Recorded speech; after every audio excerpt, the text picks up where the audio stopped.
दोस्तों, हाल ही में भारत के former chief of army staff general Manoj Pande का एक बयान सामने आया है जिसने पूरे रक्षा जगत में हलचल मचा दी है। जनरल साहब ने कहा है, भारत को अपनी एक समर्पित रॉकेट फोर्स बनानी चाहिए, और वह भी ऐसी फोर्स जो 400 से 450 किलोमीटर नहीं बल्कि उससे कहीं ज्यादा दूर तक सटीक वॉर कर सके, वो भी कन्वेंशनल वॉरहेड्स के साथ। अब ये सुनते ही बहुत से लोगों के मन में सवाल उठे, क्या भारत के पास पहले से कोई रॉकेट या मिसाइल नहीं है जो इतनी दूरी तक मार कर सके? क्या ये बयान किसी नई नीति की शुरुआत है या फिर किसी आने वाले खतरे का इशारा? आज हम इसे विस्तार से समझेंगे, बिना किसी भावनात्मक ड्रामे के, सिर्फ तथ्यों और तर्कों के साथ। सबसे पहले बात करते हैं भारत की मौजूदा मिसाइल क्षमता की। भारत के पास इस वक्त ऐसी कई मिसाइलें हैं जिनकी मारक क्षमता हजारों किलोमीटर तक है। उदाहरण के तौर पर अग्नि श्रृंखला, खासतौर पर एग्नि 5, जो एक इंटरकॉन्टिनेंटल बैलिस्टिक मिसाइल है। कहा जाता है कि इसकी रेंज 5 से 7,000 किलोमीटर तक है, लेकिन कई चाइनीज प्रकाशनों के अनुसार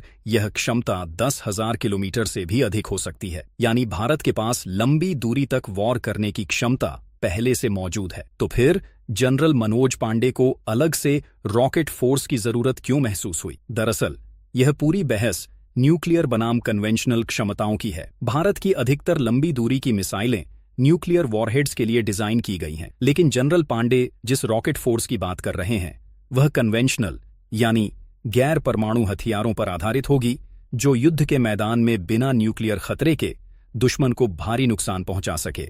अगर हम इसे अमेरिका और चीन के संदर्भ में समझें तो तस्वीर और साफ हो जाती है। अमेरिका के पास टॉमाहॉक क्रूज मिसाइल जैसी प्रणालियां हैं जो 1500 से 2000 किलोमीटर तक मार कर सकती हैं, बेहद सटीक, बेहद तेज। चीन ने भी पिछले दशक में अपनी People's Liberation Army Rocket Force यानी PLARF को दुनिया की सबसे शक्तिशाली पारंपरिक मिसाइल फोर्स में बदल दिया है, और यही मॉडल अब पाकिस्तान भी कॉपी पेस्ट करने की कोशिश कर रहा है, हालांकि अपने बल पर नहीं बल्कि चीनी मदद से। भारत के पास इस दिशा में शुरुआत तो हो चुकी है।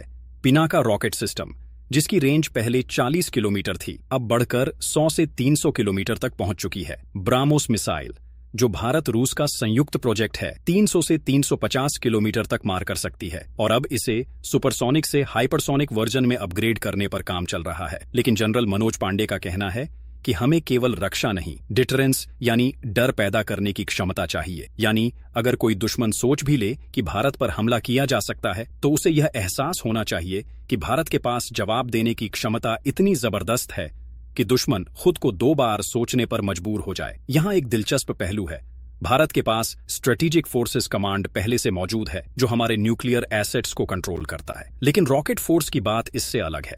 यह फोर्स थिएटर कमांड्स के तहत काम करेगी, यानी अलग अलग सेक्टर्स में तैनात कमांडरों को यह क्षमता मिलेगी कि वे रियल टाइम में टैक्टिकल फैसले लेकर जवाबी फायर कर सकें। यह भारत की वॉरफेयर डॉक्ट्रिन को पूरी तरह बदल सकता है। अब जरा सोचिए, अगर भविष्य में भारत चीन के बीच सीमित लेकिन तीव्र युद्ध जैसी स्थिति बनती है, जैसे कि लद्दाख या अरुणाचल सेक्टर में, तो भारत को ऐसे हथियार चाहिए जो तेजी से तैनात हों, सटीक निशाना लगाए और तत्काल जवाब दें। वायुसेना के राफेल और सुखोई जैसे विमान अपनी जगह अहम हैं, लेकिन हर बार हवाई हमला संभव नहीं होता। ऐसे में रॉकेट फोर्स जैसे ग्राउंड बेस्ड मिसाइल सिस्टम्स दुश्मन के ठिकानों, एयर बेस और लॉजिस्टिक चेन को मिनटों में तबाह कर सकते हैं। दूसरी तरफ चीन और पाकिस्तान की जोड़ी हमेशा भारत को 2 फ्रंट वॉर की स्थिति में उलझाए रखना चाहती है। पाकिस्तान अगर चीनी रॉकेट्स खरीदेगा, जो लगभग तय है, तो यह सीधे भारत की पश्चिमी सीमाओं तक पहुंच जाएगा। इससे भारत को एक साथ दोनों मोर्चों पर तैयार रहना होगा, यानी एक तरफ लद्दाख से लेकर अरुणाचल तक चीन और दूसरी तरफ पंजाब से लेकर गुजरात तक पाकिस्तान। जनरल पांडे का बयान इसी पृष्ठभूमि में एक वेकअप कॉल है कि अब वक्त आ गया है जब भारत को कागजी चर्चाओं से निकलकर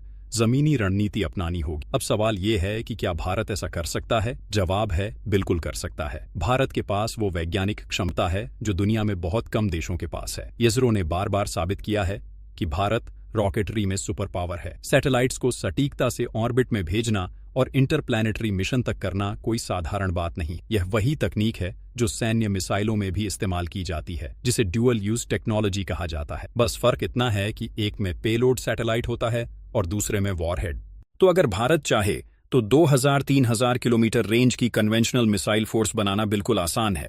बस जरूरत है नीति निर्धारण की, बजट की और राजनीतिक इच्छा शक्ति की। क्योंकि जैसा कि किसी अमेरिकी राष्ट्रपति ने कहा था, इट्स द इकोनॉमी स्टूपिड। युद्ध की तैयारी अंततः पैसों और प्राथमिकताओं पर टिकी होती है। अब एक और दिलचस्प बिंदु, भारत को केवल मिसाइलें नहीं बल्कि उनके लॉन्च प्लेटफॉर्म्स को भी विविध बनाना होगा। मसलन submarine launched missiles, air launched BrahMos, mobile launchers और अंडमान निकोबार जैसे स्ट्रेटेजिक लोकेशंस से लॉन्च कैपेबिलिटी। जब तक दुश्मन को यह भरोसा न हो जाए कि भारत के पास हर दिशा से जवाब देने की क्षमता है, तब तक डिटरेंस अधूरा रहेगा। जनरल मनोज पांडे का यह बयान इसलिए भी अहम है क्योंकि यह किसी थ्योरी से नहीं बल्कि जमीनी अनुभव से निकला है। उन्होंने खुद भारतीय सेना की आधुनिकीकरण प्रक्रिया को करीब से देखा है और जानते हैं कि भविष्य का युद्ध कैसा होगा। आज के दौर में युद्ध का मतलब जरूरी नहीं कि सैनिक सीमा पार करें। आपने देखा, ऑपरेशन सिंदूर के दौरान भारत ने एक भी विमान इंटरनेशनल बॉर्डर के पार नहीं भेजा,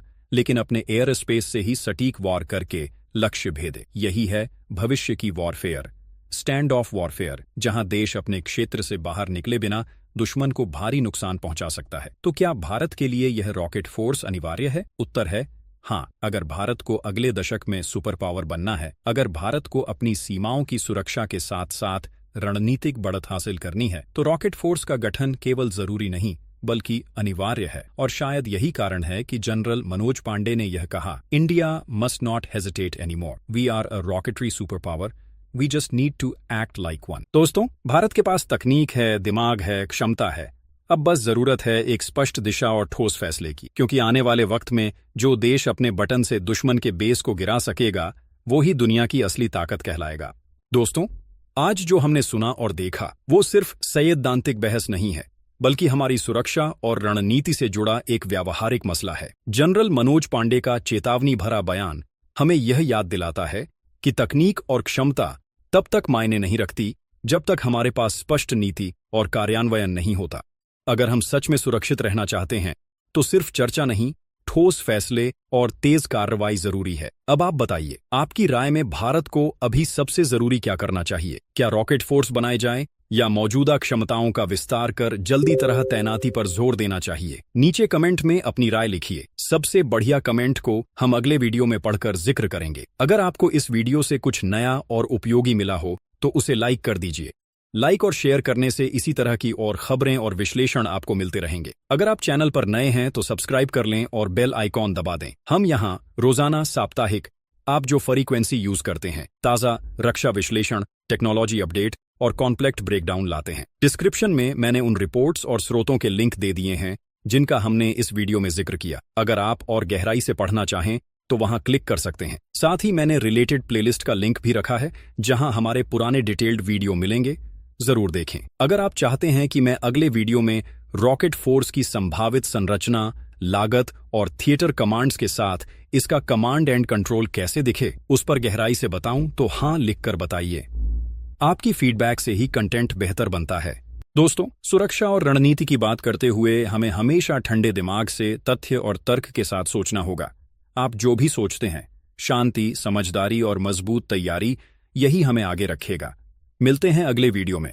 तब तक के लिए अपना ख्याल रखें, देश को याद रखें।